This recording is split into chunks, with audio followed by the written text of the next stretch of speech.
Very good morning to all of you.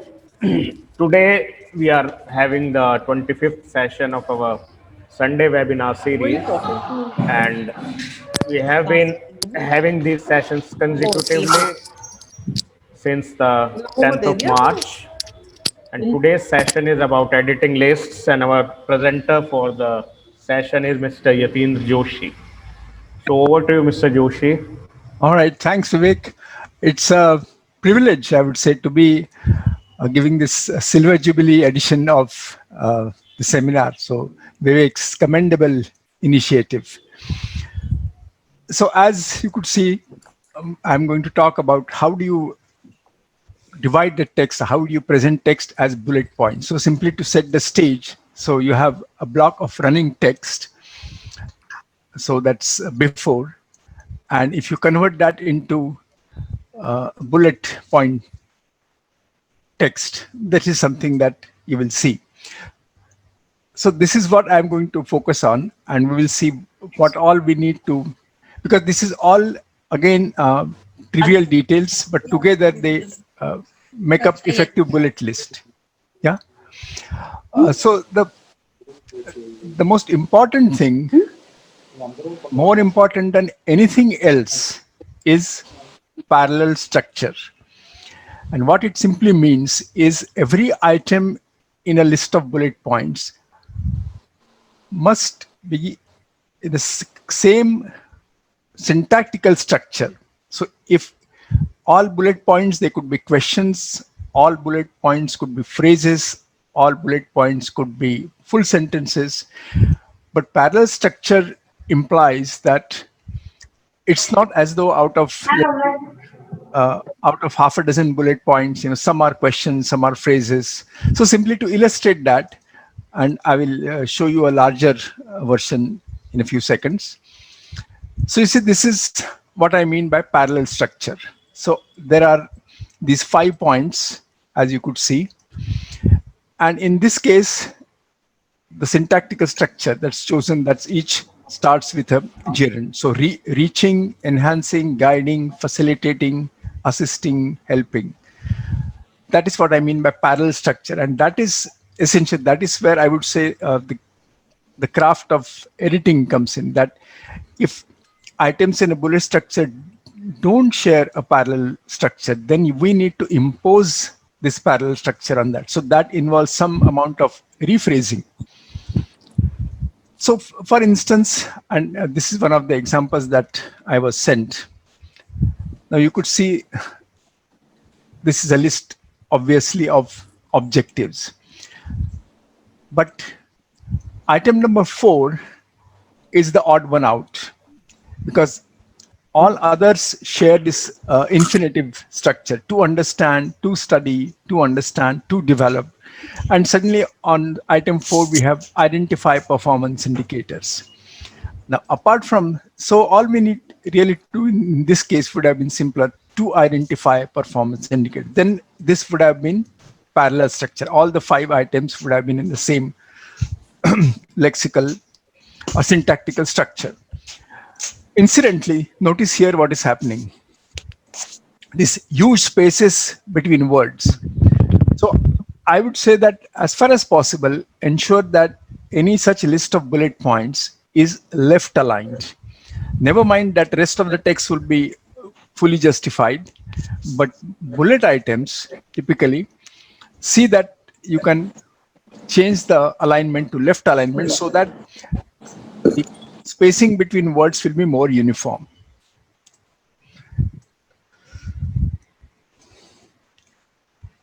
Now, as I said, the most important point is imposing parallel structure. But that is not what I'm going to focus on in this presentation. I assume that as competent copy editors, you will impose a parallel structure. So what else is there? Well, this is what the plan is. So you have a typical bullet list. So introduction to the list. So some people call it a stem sentence. Some people call it a lead in, whatever. It is a part that introduces the list. Typically, it tells us what is common to all the list points. So that's what we'll look at, the stem sentence. Then how do you end a stem sentence? What punctuation do you use? Do you use a colon? Do you use a full stop? You use nothing. So we'll take a look at that. What is the end punctuation for the introductory sentence? Then capitalization. So should we start all these items with a capital letter or with lowercase letter? So we'll take a look at that, capitalization. Then each individual item in a list, what should be end punctuation? Nothing, as here, or a full stop, a comma, a semicolon. So what would be the end punctuation for each item in a list? We'll take a look at that. Then the markers. Now, as you could see here, these are round filled bullets. So that's one option. But should they be these round filled bullets? Should they be rectangles? Should they be numbers? Should they be letters of the alphabets? So we'll take a look at that as well. And lastly, how do you end the list? So the terminal punctuation for a list as a whole. Again, here it's nothing, but so these are the five aspects of lists that we are going to focus on. So for instance, again, this was a list that was sent.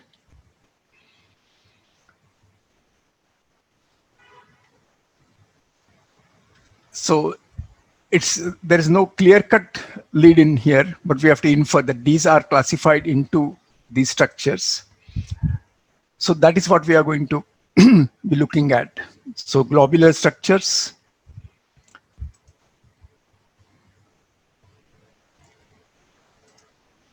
This is how the original text is. So my problem here is, one is that there's no clear lead in. There's nothing explicitly that introduces this list, but we can infer that these are all groups of stars. Now, these three groups are mentioned in the preceding text, that is globular, open clusters, and stellar associations, out of which in the list we see only two.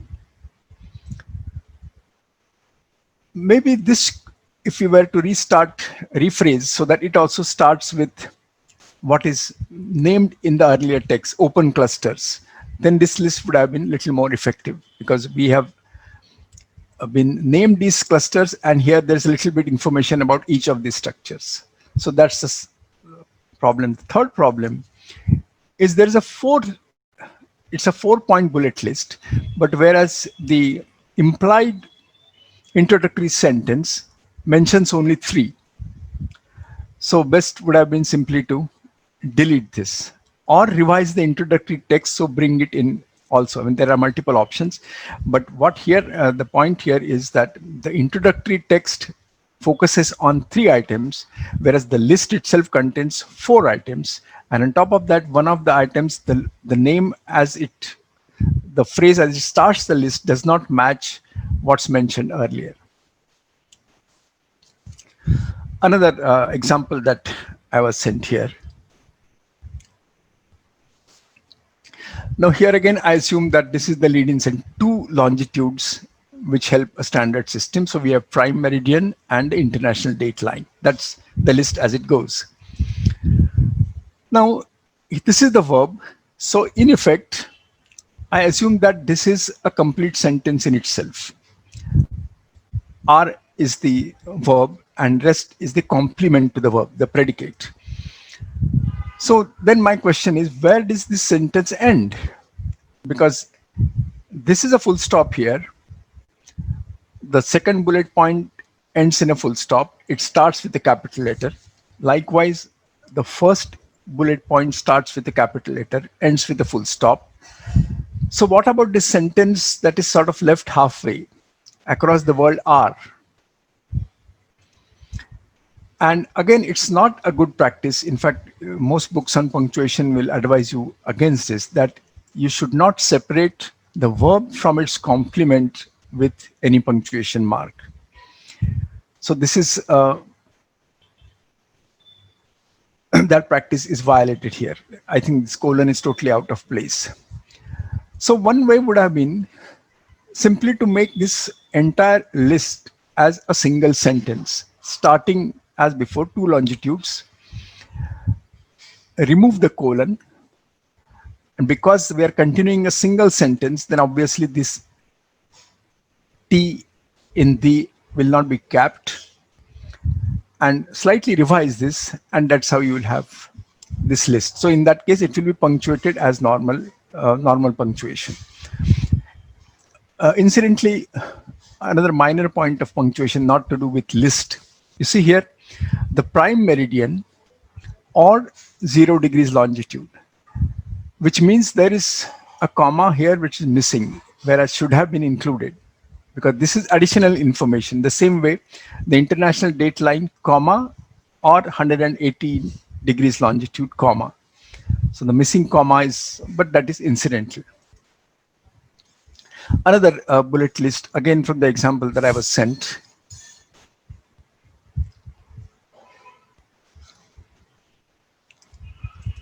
So let's take a look at this. This is the bullet list.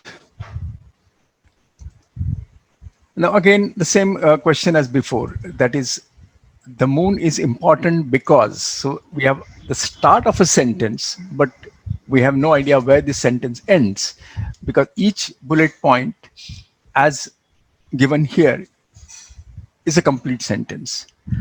The odd thing is the last item carries a full stop.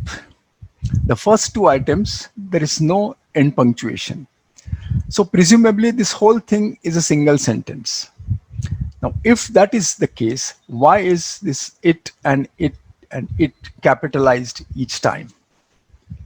If it's a single sentence, then we should get rid of this colon after, because lowercase the I in all these cases, and then there's an end punctuation.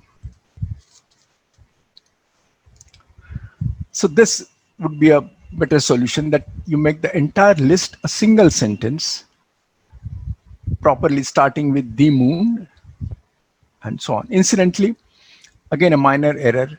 If the moon we are saying that and M is cap, then why is the missing here? Should have been beyond the earth, decrease the earth's wobble, because we are using here the moon and so on. So, but that's minor. There's nothing to do with lists.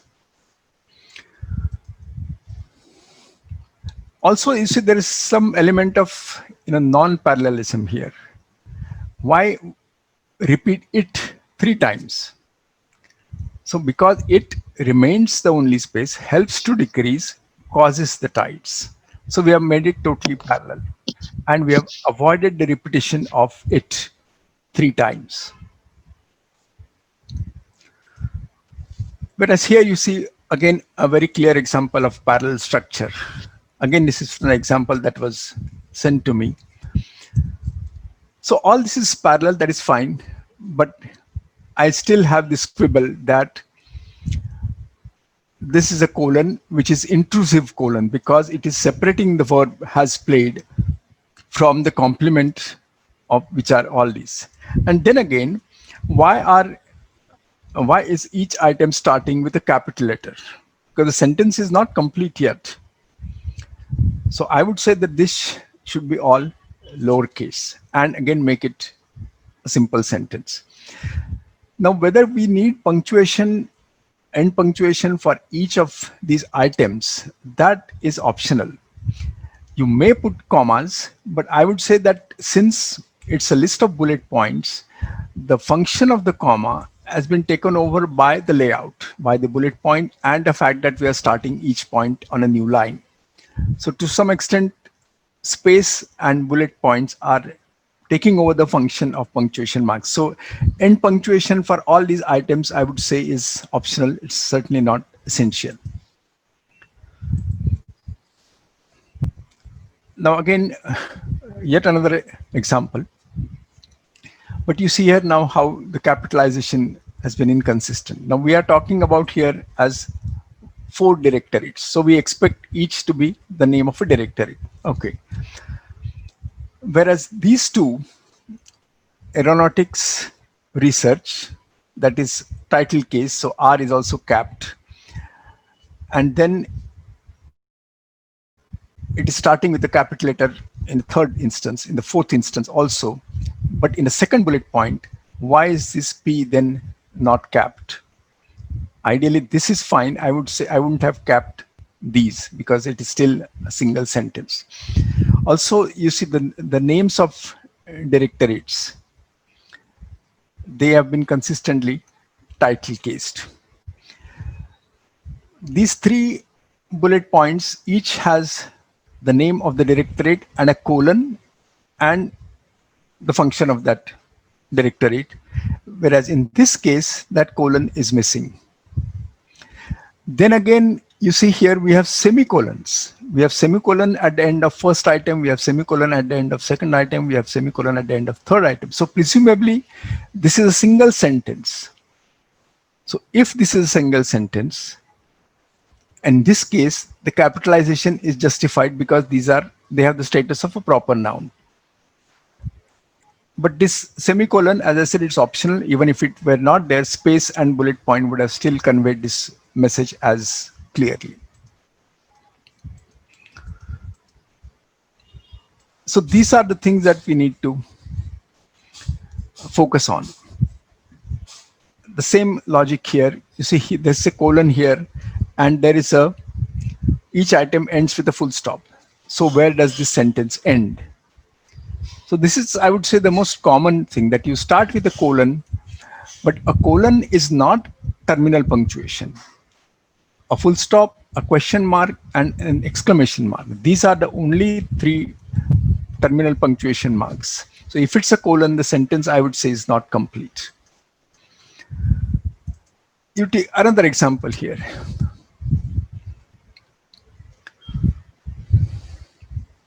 Now you see the point here. There are three problems, in fact.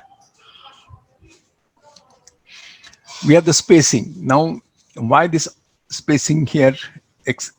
There's a wide gap between items, but there is very little gap between the stem sentence and the first item. Then when you have said when as in the introductory sentence, why is it repeated here? And then what about the end punctuation? So you see this is a gap, this uneven gap. This word is repeated and there's no end punctuation. The same problem here. It starts with a capital letter, that's fine. There's a colon, and why is all these capital letters? So these are some of the comments on the examples that I've sent. Now we'll take each of these. So there are 11 questions that may occur to you when you are editing a list. So why do we use them? These are the two common kinds of lists. Run on is UK English, run in is US English. Parallel structure, we have looked at that. How do you introduce a list? Now, why should we use bullets in some cases, numbers in others, and letters in yet other cases?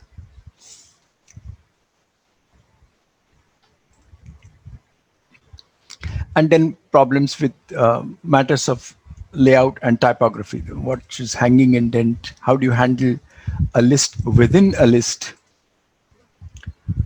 What about spacing? And what are some typographic refinements that you may introduce into your list? So these are the 11 questions. Let's now start our, so why do we use them? An effective lists are effective because even before you start reading the text, the very appearance tells you that here's a group of related points. And what do they have in common? That is mentioned in the introductory sentence. So which is why, because you have summed up what is common to all the items in the introductory sentence, you don't have to keep repeating that. So that's how they save space. The way the list items are arranged, it can be used to show priority. So you may arrange the items in such a way that the most important item comes first and then the second and so on. And it's easy to relocate that information. So that's another point. And at times list acts as a miniature table of contents. So let's say within a chapter you want to review, let's say 8 points of style. So at the beginning of a chapter, you give a list of these 8 points, and then each list item then becomes a separate heading, and then the heading is elaborated in the text that follows. So the list acts as a miniature table of contents. So it's like a preview. And if nothing else, it makes the page looks little more inviting. Rather than being confronted with a large block of text, a list helps to break it up. So these are some advantages of lists. Why should you we use them? Now, I can't emphasize it often enough, but this is the heart of the list, that you must impose parallel structure on a list. So it could be either complete sentences, could be sentence fragments, or short phrases.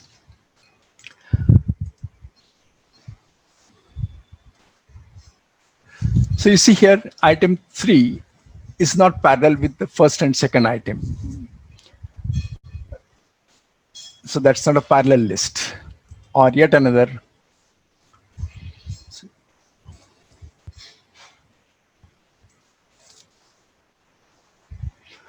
So far, so good. Each is a parallel structure, drying, fumigating, washing, and then suddenly you have seed treatment, again, which is not parallel. So how do you introduce a list? As I said, it could be any of these. The introduction itself could be a complete sentence.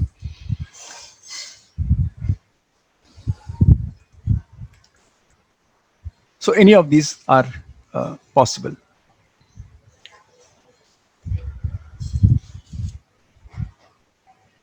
So the stem sentence, the introduction to the list, the lead in, must summarize or must capture what is common to all the items.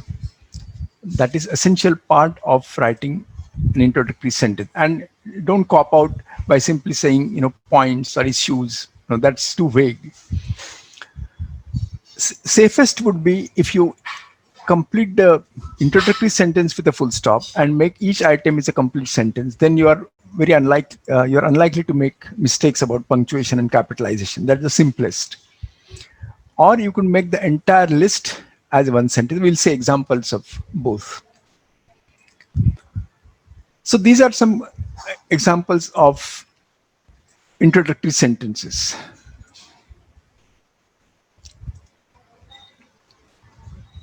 So here you see what is common in first instance. All these are documents. So that's the common property that has been captured in the introductory sentence. Or these are all alternatives to grid supplied power. Or in this case, these are advantages. So it is essential that when you edit these lists, the way you list each point, it should be clear that it's an advantage, or it's a alternative, or it's a document. Only then it will be a good list. So these are some introductory sentences that are complete sentences. So obviously what follows will start with a capital letter. In this case, these should be all requirements. So these are some stem. So you see, another thing that you must ensure is that if you separately pair the stem sentence with each item, it should make a meaningful text. So it should fit in perfectly.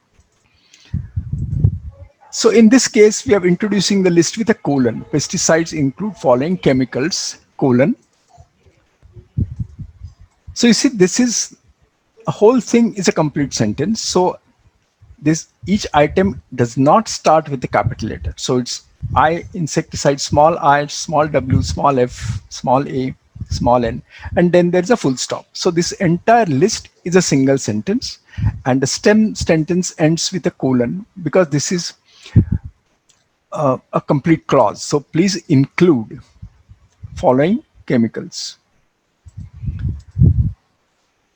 Or you could dispense with the word following, and then you could dispense with the colon as well, and simply make it a complete sentence.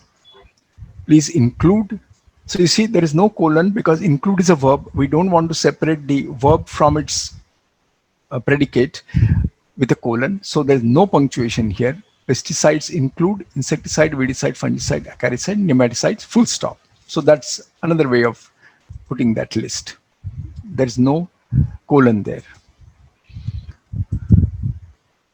Now it could be a run-on list. As I said, run-on list meaning each item does not start with a new line. So that's what is called a run-on list. And what we have been talking about so far are what are called displayed or vertical lists. That is, each item starts a new line.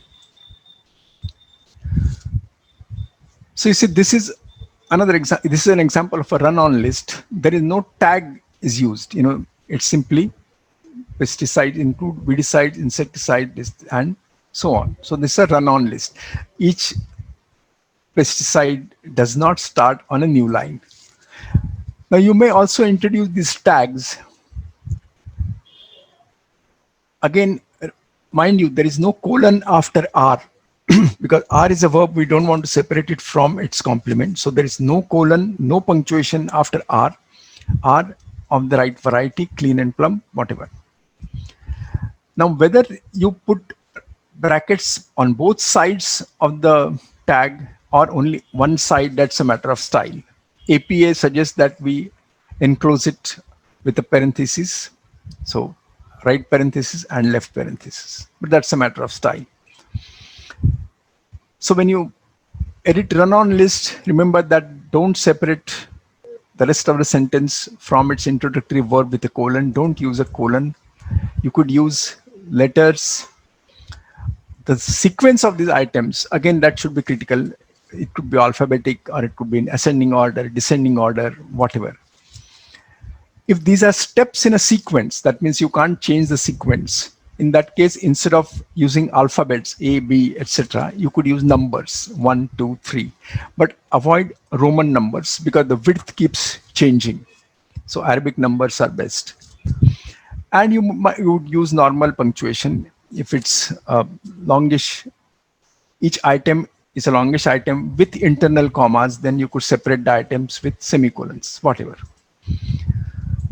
So remember that no colon after the introductory verb.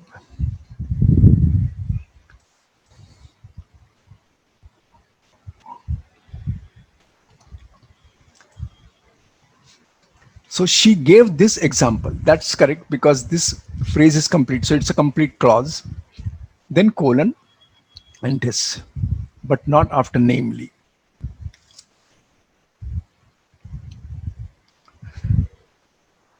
So notice that there is no colon or any punctuation after include. Do not use a colon that completes sentence formed by the introduction. So that's from Hart's rules.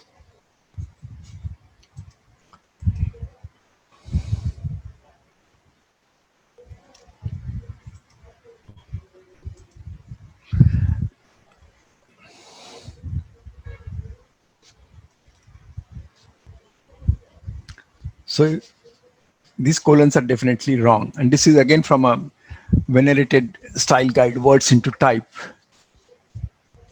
the US style guide, but somewhat dated. Words into Type also has something on lists. And again, it makes this point about omitting colon. As you could see in the second example, two types of psychotherapy are there is only space, no colon here. My only quibble here again is why are these capped? And where does this sentence end? Because this is a colon. So I would make all this client or rational or behavioral or psychoanalysis a lowercase and put a full point after psychoanalysis so that this is a complete sentence. But I find that this is a major difference between US style and UK or European style. That US style is typically a little lax about this. As in fact, one of the website takes it's a little more lenient. So typically they make this distinction independent clause and dependent clause, but says that vertical list, okay, it's allowed, not in run-on list. Or Hart's specifically says that Colons are more common in US English.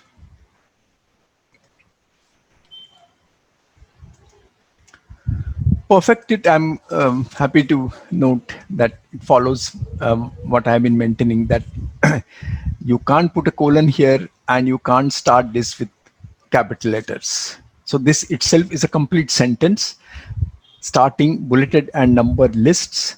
Then each item starts with a lowercase letter and the entire list ends with a full point, as you could see here. My only quibble here is about this extra space, which to my mind is totally not required at all. Why suddenly put this extra gap?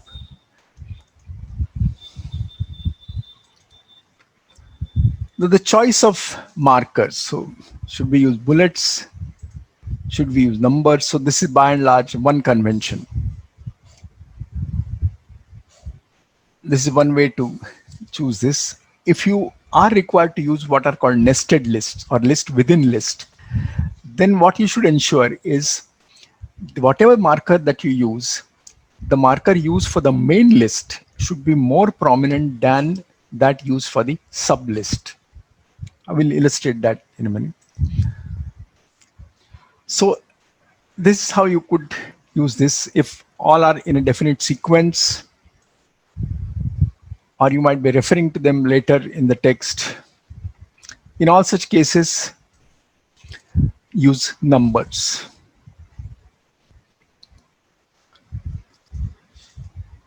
If they are not in any particular order, and this again, rule of thumb, it's nothing sacred about it, then you could use bullets or other item markers. If they're mutually exclusive, then it's best to use letters. In fact, Google style also will back this up. Options to choose among, especially mutually exclusive options. That's Google style guide.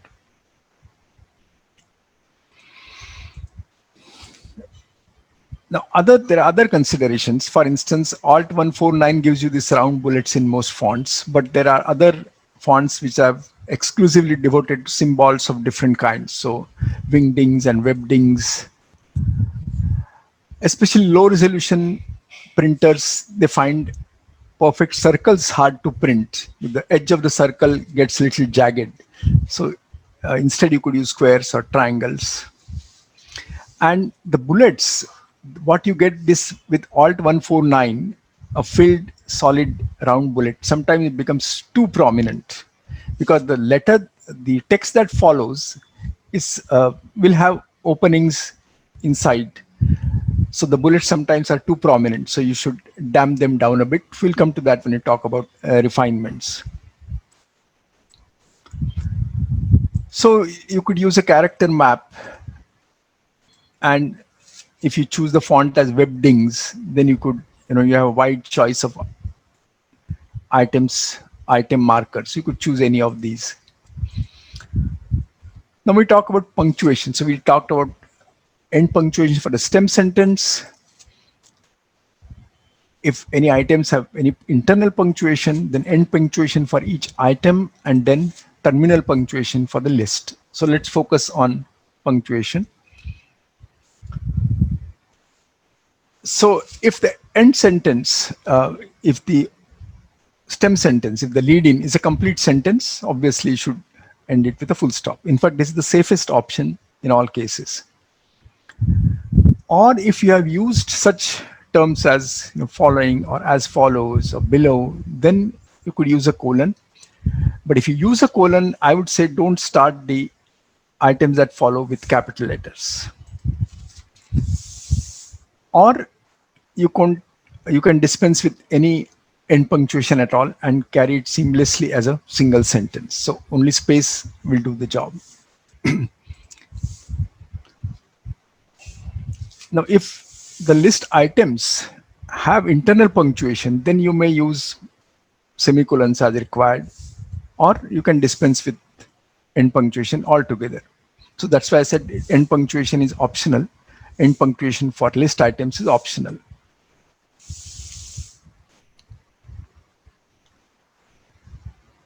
But if each item is a complete sentence, then you will need to end it with a full stop. If it's a fragment, but it is a subject and a verb, so if it's a clause, then you could use a semicolon. Or as I said, you could dispense with any punctuation altogether.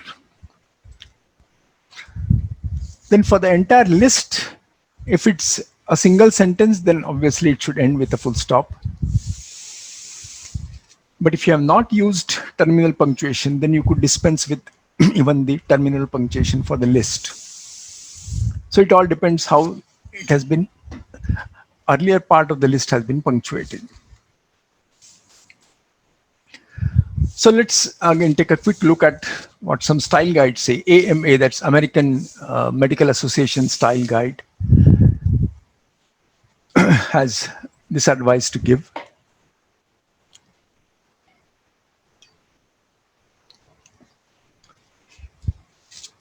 So again, it's insisting that it should be parallel structure.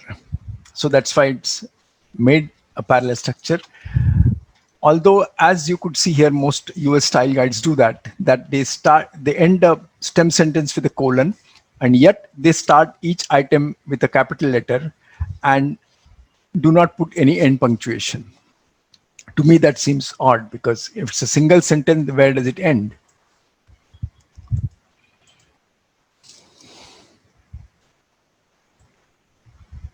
Yeah. Although AMA does emphasize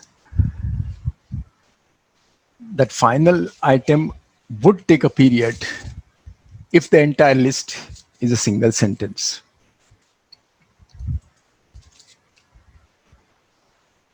So you see here, that is why the last item ends with a full stop.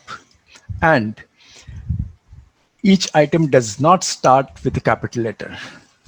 So that way, at least AMA take this into account, that it's a single sentence. You cannot start each item with a capital letter.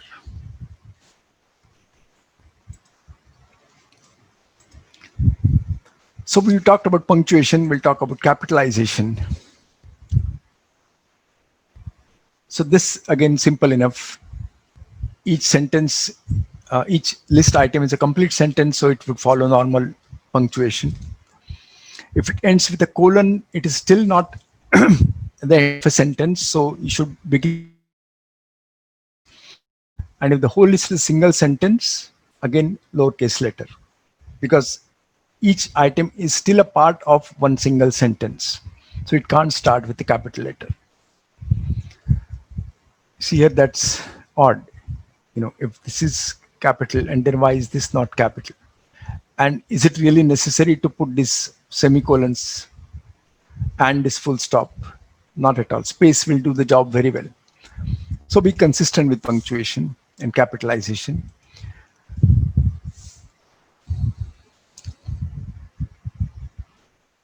So again, there is some leeway here. So include the following: colon, and each item does not start with the capital letter. That's APA, American Psychological Association Manual. Latest edition is edition 7. So it gives you some leeway that you could do this with a colon and this, but note that there is no end punctuation in this option. So it's again sort of left hanging, that the sentence, where does this sentence end? There's no end punctuation. But then it says that if the items are longish, then you are allowed end punctuation. To me, this, of course, it's an option, but I would say that in that case, even the earlier one should have end punctuation.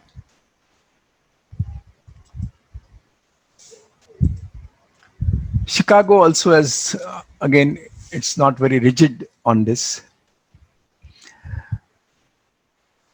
So best introduced by grammatically complete sentence followed by a colon. And then it also has some advice on choosing the markers, numbers or letters.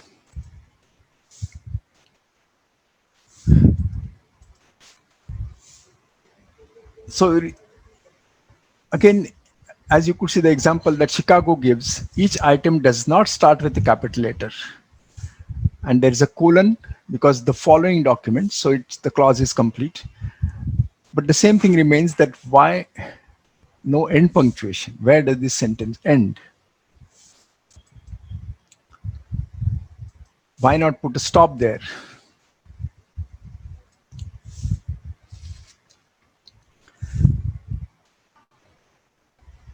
But Chicago also says that if you have not used any end punctuation for the introductory sentence, so which means the whole list in effect is a single sentence, and that is why each item is not starting with a capital letter, then you have the proper end punctuation, the full stop.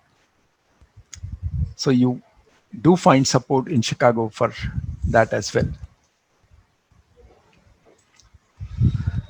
Now that was about capitalization, punctuation, and so on. Now in terms of design, we need to keep a few things in mind.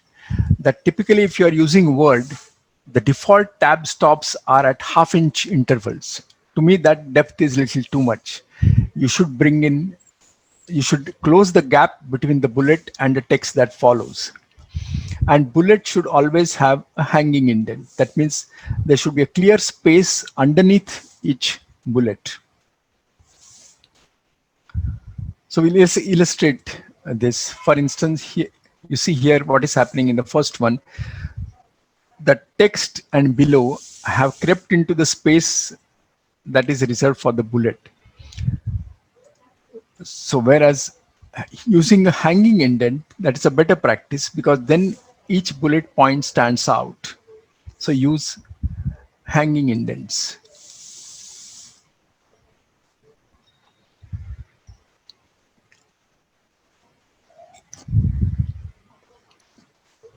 So you see, again, that's the point. The text has crept into this space. That's not advisable, incorrect, where that text has been pushed to the right. So only the bullets occupy this small space. That's hanging indent. Lastly, the layout and typography. So I want to illustrate this. These are the things that we need to do to this list, and I will illustrate each of these points. So you see here, the bullets and the introductory sentence, they all align with left, which is to some extent decreases the prominence of the bullet points. Then the depth. So I will come to that. We'll see. Now you see here what I have done is I have moved this to the right so that only the bullets occupy the space. So that's the first thing. Then this extra space is redundant. You don't need it. Then move this so that it becomes a hanging indent. Bring them closer to the text. Decrease the depth of this tab. Now this is the refined part of it. You see here what is happening. In this case, the letter that follows a bullet is a capital letter. In the second instance, it is a small letter. So you see what is happening here. When it is a lowercase, it is correctly centered. But when it is uppercase, the bullet is not centered on the letter that follows. So you need to tweak it by taking the bullet a little high up. You can raise it. So spacing, again, don't put extra spacing. And ideally, you should make the whole list on a single page. If not on a page, at least a page spread, so that the reader can see the entire list in one go.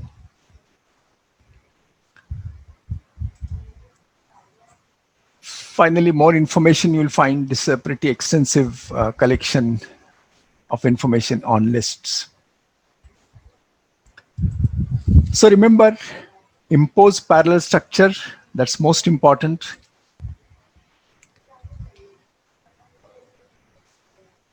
Ideally, we should not change the capitalization simply because it's a list. Impose the normal capitalization conventions, likewise with punctuation, but sometimes you may use space instead of punctuation. That's possible.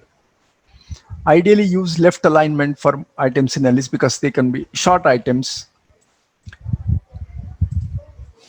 and tone down the bullets. So instead of using 100% black, you can make it 50% black or whatever. Thank you for your, I assume, patient hearing because it's a pretty dull and dreary topic. But if you have questions, I'll be happy to take questions. Yeah, thanks, Mr. Joshi, and the participants can share their questions. I think Deepthi had a question about using numbers in a list. So, Deepthi, can you please elaborate on that? Actually, that was earlier on, and then it was clarified in the course of the lecture. So, my query is not has been responded to. Oh, okay. Fine, thanks.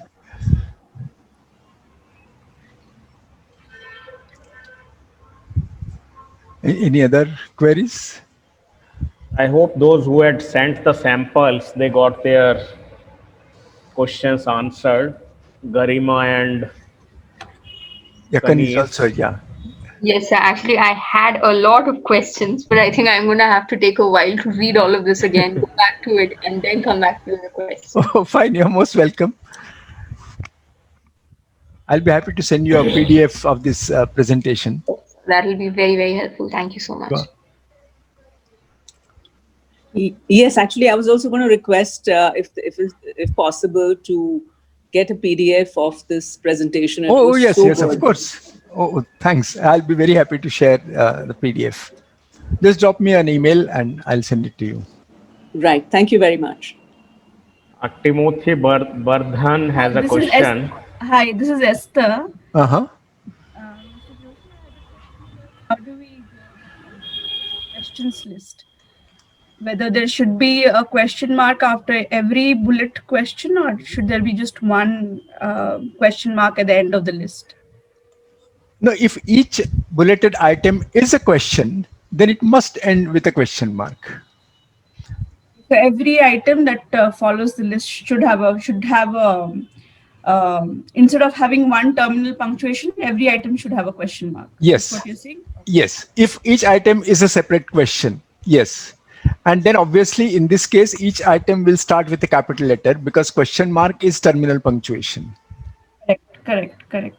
Thank you so much. Not at all.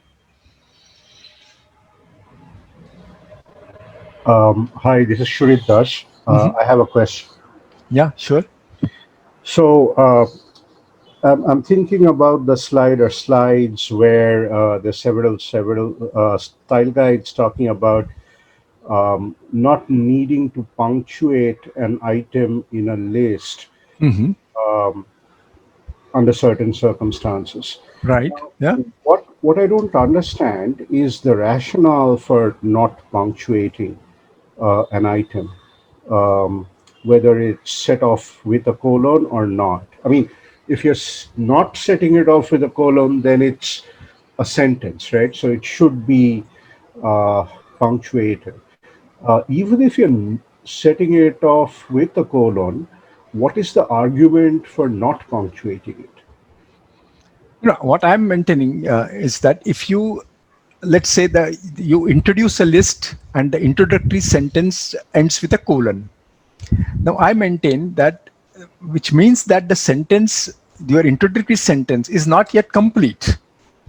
So in that case, you cannot start each item with a lowercase letter. And because that sentence is yet to end, you will need a terminal punctuation for the list. So why depart from normal conventions of punctuation simply because it has been rendered in a list form? Okay, fine. And I quite understand that. That is really not my question. But when we look at a style guide and it says that you don't need to, under certain circumstances, punctuate a list item, what is the argument for that? That is something I. Surit, no, I don't know whether you meant punctuation or you mean capitalization. I'm still a little mixed up. Terminal punctuation at the end of a list item. Yeah. So, see, if you have started a list and there is a colon or whatever, then where does that sentence end? How do you reach the end of the list? Why, Um, why leave can it I empty? Yeah, yeah. can I um, intervene if you don't mind? Please, please. See, colon has two functions. One is a linking function, and the other is an introducing function. There are two different functions it plays. Okay, and when we look at, I mean, I'm just trying to understand Turit's question and trying to answer it. Okay, his question is, what is the logic behind some style guides not wanting a punctuation? Right? Am I right? That's a question, Turit. Yes, Right? yes. So a colon. If you look at a colon, um, the general principle is use a colon when you can theoretically use a period. Okay, use a colon at the end of an independent clause. Okay, so where I can use a period, I am actually using a colon and then adding something there. But when you look at the colon, when you look at the characteristics of the colon, you will find that it has an introducing function as well as a linking function. Okay, and when you use display lists, what happens is this introducing part is prominent, number one. And because you have a typographic display there, you don't need to add the end punctuation. That's the logic there. That is, um, following principles of grammar, um, we do that. That is emphasized more when you have inline lists. But when you have display lists, you take care of the what do you call layout, take care of that. It's more for aesthetics, I would say. Okay, I think I have understood Suri's question, and I would answer it this way. Suri, Yeah. the question is that you can dispense. In fact, a colon would be wrong if it's coming between a verb and its complement. If you have completed that clause, as Dr. Saab just pointed out, then you can very well put a colon. So include the following clause complete colon, but include cannot be immediately followed by a colon. That's the I still logic. agree with you, but So there are you are asking the logic. So that is the logic, whether it's a complete clause or not. No, Mr. Joshi, actually his question is about the punctuation after the list items. For the terminal punctuation. Yeah, not the punctuation for the stem sentence. Oh, okay, okay. but I would say that even in inline list we don't add a colon after a verb or a preposition. But there are some instances where this is allowed. Okay, simply because you have a display list. Okay. Yeah, it is indeed allowed. That's why I showed that some style guides take a pretty lenient view on this. Yeah, with the display list, even after a verb, after a preposition, they do allow. Yeah. In fact, even if you go visit Lexico, that is Oxford Dictionary's website, it will back you up. Yes, it allows a colon even after the verb. See, and some manuscripts, okay, some manuscripts will be extremely well written. And in some places alone, okay, all these may be run in lists. In specific places, the writer would have used a colon. Okay, it might be after a verb, it might be after a preposition, but specific places the writer would have used it. Okay, but in all other places, the writer would not have used it at all, and the writing will be exceptionally good. So there, the problem is, the difference or the emphasis between the introducing and the linking functions of the colon. Quite. Vedita Sheel has a question about editing test series for K-12. So, in the text that she is editing, she is coming across a lot of examples where the sentence begins with one half and the other half is given in the options, which is Okay. completing that sentence. Right, right. Yes. So, will you put a full stop at the end of each option, which is completing the stem sentence? If each item is a complete sentence, that is, if it has a verb and a predicate, then in effect, yes, it's a complete sentence. It will end with a full stop, and each item will start with a capital letter. Presumably, the multiple choice, the sentence that introduces the multiple choice, that's also a complete sentence. No, no, the sentence that is introducing that is incomplete, but Uh-huh. the option completes that. So it's like the two things combining and completing. Okay. Then, well, I wouldn't end that with a full stop, because there's only one sentence I'm dealing with, and you have to choose. So the moment you make your choice, then the matching will be complete. And if you write it, that can end with a full stop. But list as displayed, I don't see why how it can have a full stop at the end, because the sentence is still incomplete. No, actually, the thing is, it's suppose like a multiple choice question. So Mhm. each of the four options, So uh, let's say it says, please choose one of the following. Okay. Now, one of the following you can. no, I think no. This example, Nivedita, can you give an So, example of? yes, sir. So I will quote an example. Like there are a lot of questions. Like when I prepare, when I edit these test series. So, for example, there is a children question. The presence of acid rain is Mhm. because of sulfur dioxide, carbon dioxide. Then there are a lot of options, like number of gases. Option A, B, C, which one of them may be completing the sentence. So it's kind of an open-ended question.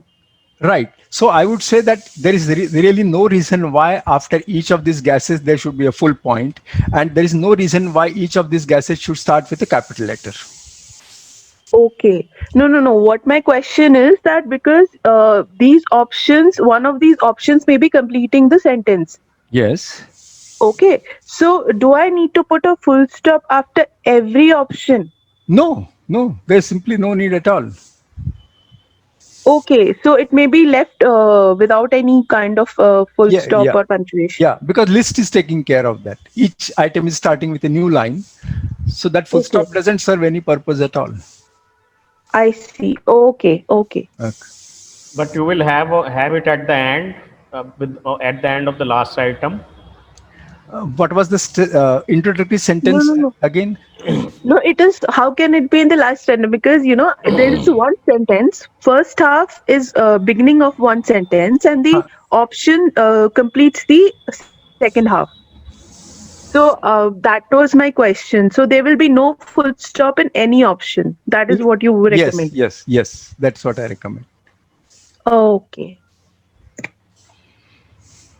Pratima, she's asking about what about one word options, full stops or not. Pratima, I would ask you to unmute yourself and maybe explain what exactly you want to Yeah, in ask. continuation to the previous query by Nivedita, what if the options are one word answers? So whether we put a full Yeah, so stop, in fact, all the more reason to get rid of the full stop.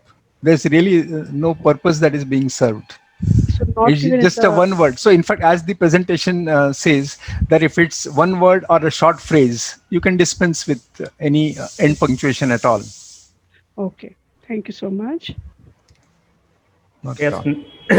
Ninad, you have a question you can ask. Hmm.